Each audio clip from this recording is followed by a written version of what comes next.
महफूज तारीख में जितनी तारीखें लिखी गई हैं बर्बादी की, उन महफूज तारीखों में सबसे ज्यादा तबाह करने वाली तारीख फितने तातार है, मंगोली चंगेजी फितने की तारीख है।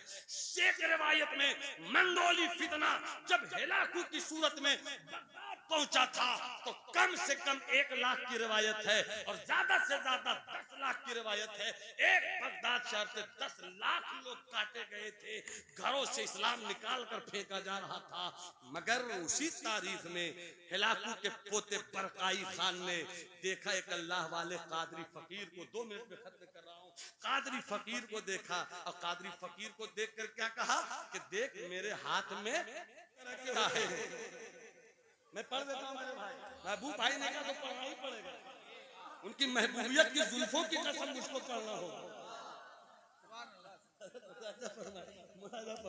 मोहब्बत से बोलिए सुभान अल्लाह। बात आई तो जल्दी से एक बात सुन लो। आदमी में 3 तरह के लोग होते हैं। एक वो आदमी होता है जिसकी सिफत जानवरों की होती है, वो भी खाता है, पीता है, उठता है, बैठता है, चलता है, फिरता है, शादी करता है, बच्चे पैदा करता है, खाता है, पीता है, उठता है, बैठता है, बच्चे पैदा करता है। ये जिस आदमी की फितरत है, उस आदमी में और जानवर में कोई फर्क नहीं है। जानवर भी तो वही करते हैं, वो भी खाते हैं, वो भी पीते हैं, वो भी उठते हैं, वो भी बैठते हैं, वो भी बच्चे पैदा करते हैं। आप भी वही करते हो, हम भी वही करते हैं, तो फर्क क्या रहा हमने और जानवरों में? ऐसों की फितरत जानवरों की होती है। एक ग्रुप दूसरा होता है, आदमी की जमात होती है जिसके पास इताअत भी होती है, इबादत भी होती है, सजदे भी होते हैं, रुकू भी होता है, तस्बीह भी होती है, तहलील भी होती है। मगर ये वो आदमी है जिसमें फरिश्तों की सिफत होती है, जिसमें फरिश्तों की सिफत होती है। फरिश्ते भी तो इबादत ही करते हैं, फरिश्ते भी तो इताअत ही करते हैं। तो ये वो दूसरे दर्जे के लोग हैं जिनकी सिफत फरिश्तों की है। मगर एक तीसरा ग्रुप है जो इताअत तो करता है, जो इबादत तो करता है, मगर मकसद इताअत करना नहीं, बल्कि हर दिन एक नए जहान को छूना। गौर से सुनना, एक नए मकाम को पाना, हर दिन एक नए मैदान को फतेह करना, हर दिन एक नई दुनिया को छूना।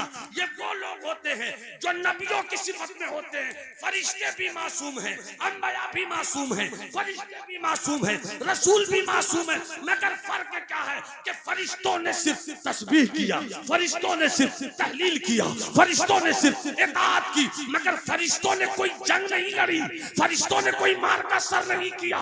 मगर नबियों की जिंदगी मासूम भी है, बशर भी है।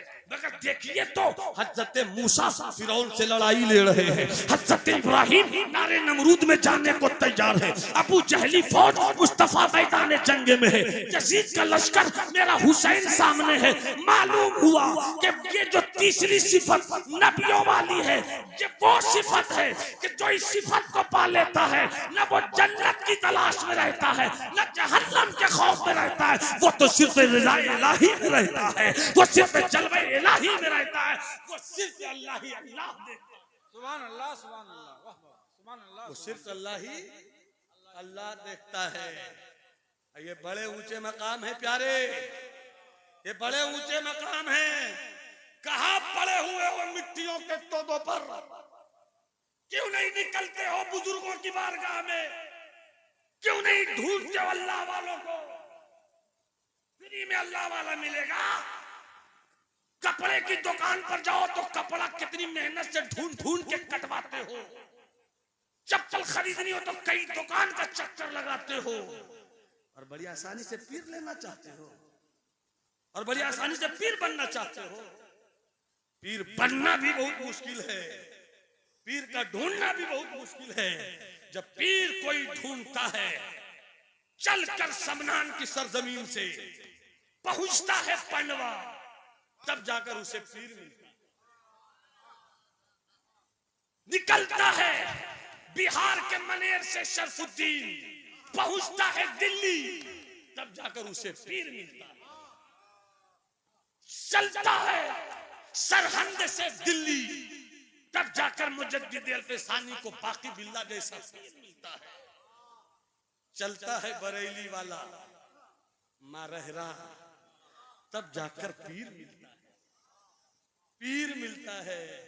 याद रखो, अपनी जिंदगी को बदलो, इल्म को आम करो, शरीयत से रिश्ता जोड़ो, बुजुर्गों की सोहबत में बैठो, दिल को थोड़ी देर के लिए पाक किया करो।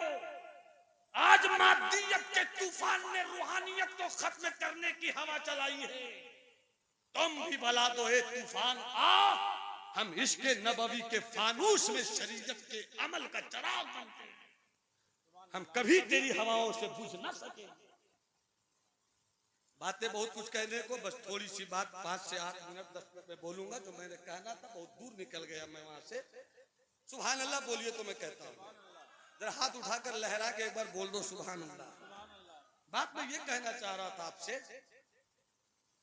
सरकार का लहजा, सरकार का लहजा नर्म, आज नर्म लहजा है ही नहीं, आज नर्म लहजा ही नहीं। कैसे किससे बात की जाए, चूंकि दुनिया जाहिर देखती है।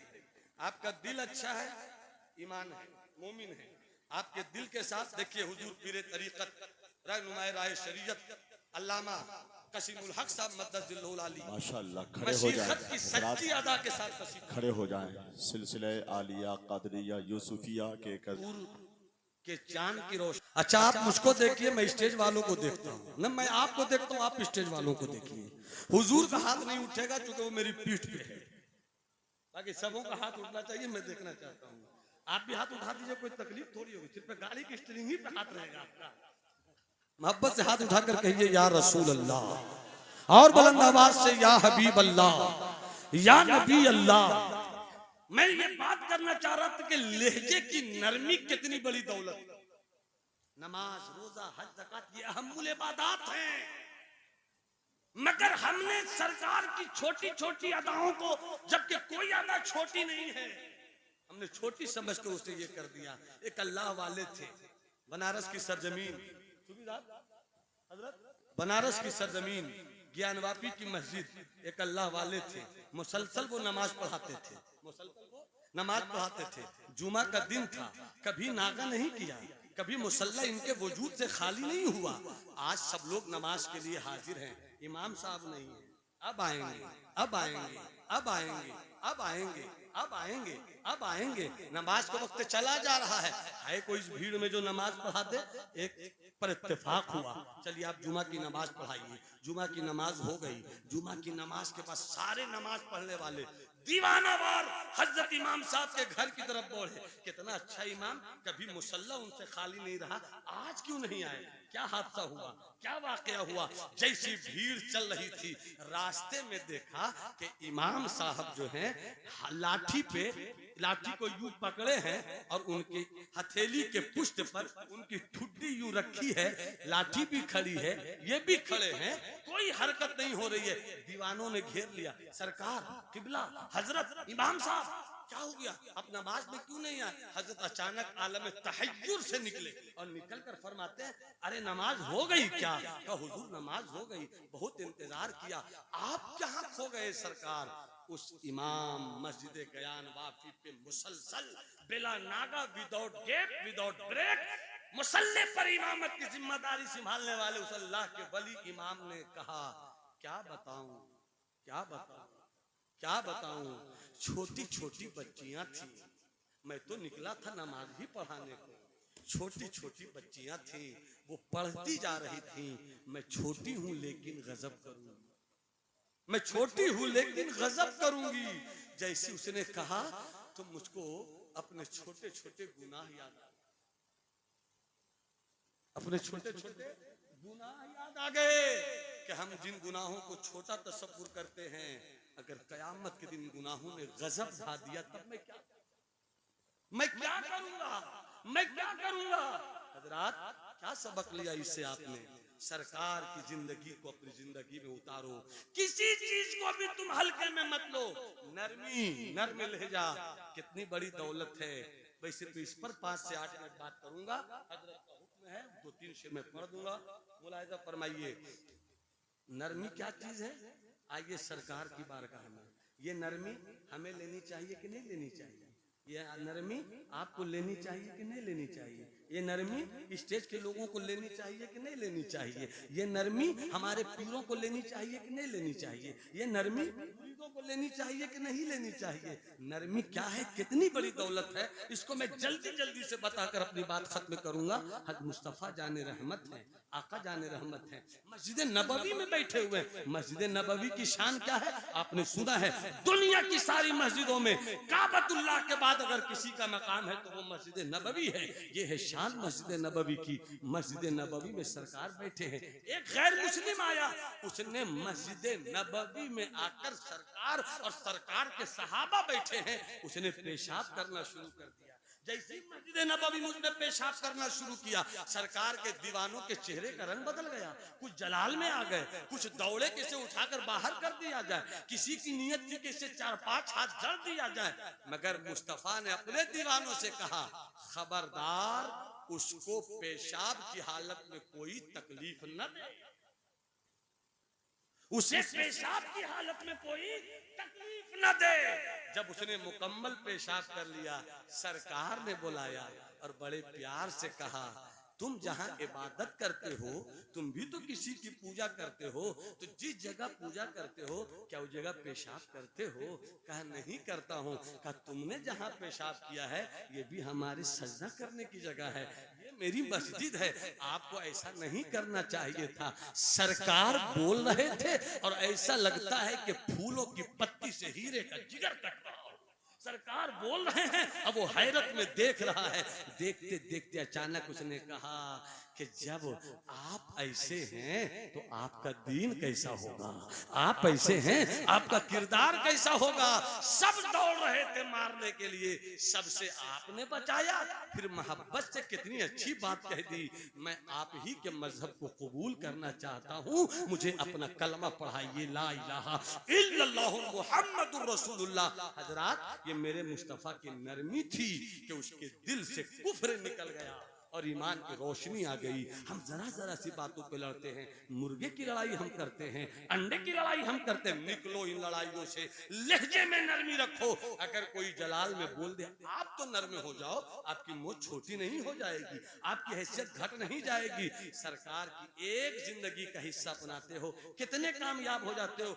वो तातारी फौज जिसने तारीख महफूज तारीख में जितनी तारीखें लिखी गई है बर्बादी की, उन महफूज तारीखों में सबसे ज्यादा तबाह करने वाली तारीख फितने तातार है, मंगोली चंगेजी फितने की तारीख है।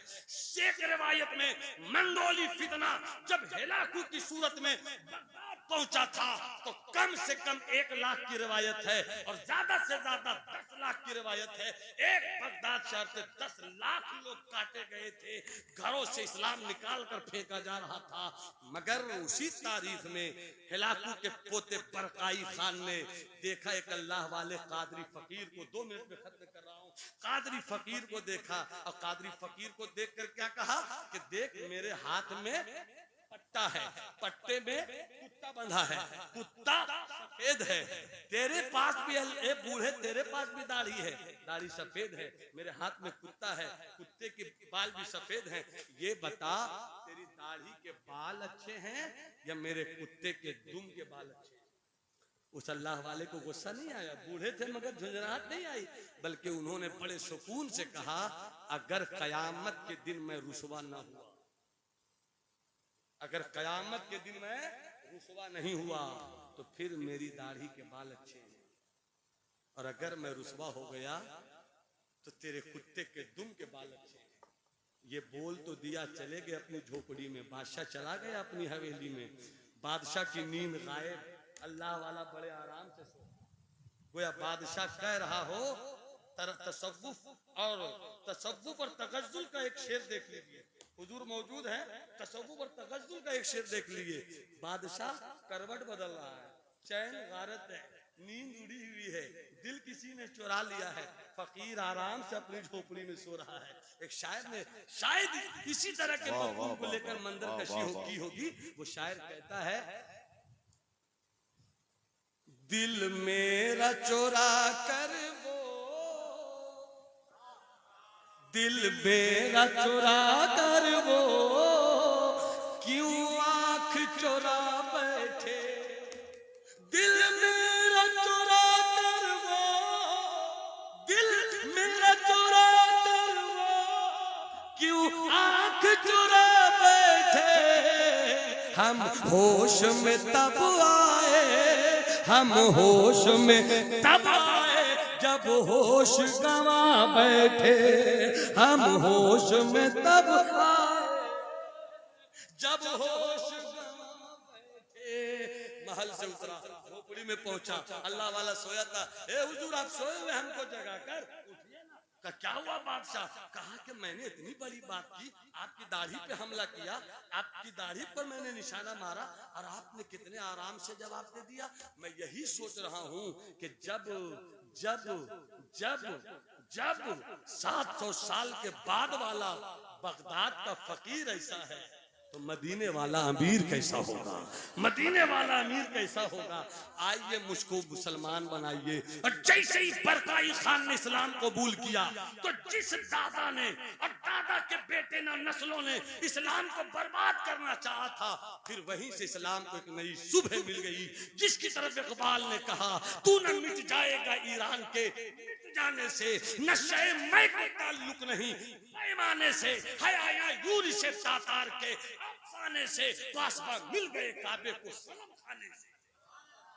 उठो बेदार हो जाओ, जवानों होश में आओ। जलसों के बाद अपनी जिम्मेदारी मत भूल जाना। गली गली नमाज की दावत दो, गली गली इनकलाब लाओ। एक खान सर मौजू में सुखन बना हुआ है। हमें भी उठना होगा महल्लों में, हमें भी उठना होगा गलियों में, हमें भी निकलना होगा। जलसों के कर लेने के बाद जहां हम रहते हैं उस आबादी को बचाना मेरी जिम्मेदारी, उस इलाके का तहफ्फुज़ मेरी जिम्मेदारी है। हमें निकलना होगा। यकीन मुहकम अमल पे हम मोहब्बत पाते हैं आलम, जिहादे जिंदगानी में ये है मर्दों की। तीनों चीज रखिए, ईमान मुहकम कीजिए, अमल पे हम रखिए और मोहब्बत का तराना छेड़ते रहिए ताकि लोग आपके होते रहें। मुझे मालूम है कि मैंने अपनी इस गुफ्तगू को कहीं कहीं से छू तक आपको पहुंचने की कोशिश की है।